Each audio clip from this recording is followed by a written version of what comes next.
په وروستیو کې داسې خبرې مخته راغلې چې د افغانستان د پخواني ولسمشر محمد اشرف غني او د اوسني دفاع وزیر ملا محمد یعقوب مجاهد لخوا د هیواد د وضعیت په اړه مهم پیغامونه شریک شوي دي. په سلامونو مورکلی کوم د صداقت نیوز چینل درنو لیدونکو، سلام، ستړي مشئ، وخت مو خیر. پام راګرځوم د دې ساعت مهم خبر ته.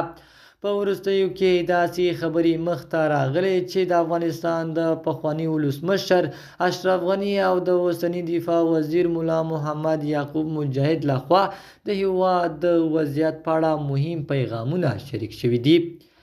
په دې پیغامونو کې تر ټولو مهم ټکي دا دي چې جګړه باید نوره ودرول شي. افغانستان کلونه د جګړې وینې او ستونزو شاهد پاتې شوی دی او اوس د دې وخت چې دواړه پای ته ورسیږي.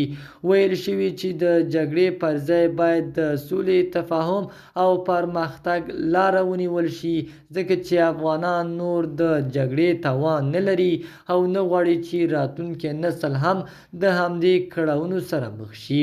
په پیغام کې دا هم ټینګار شوي چې افغانستان یوازې د امن په فضا کې پرمختګ کولی شي که جګړه ختمه شي، نو تعلیم، کار، اقتصاد او د خلکو ژوند په ښه شي.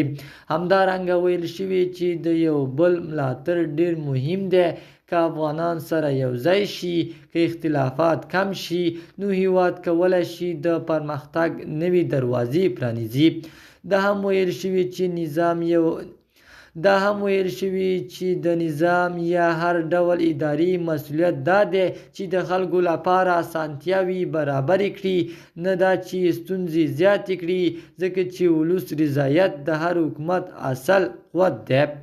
په پای کې دا پیغام ورکول شوی چې افغانستان باید د جګړې له تیارو ووځي او د پرمختګ، سولې او ثبات په لور حرکت وکړي.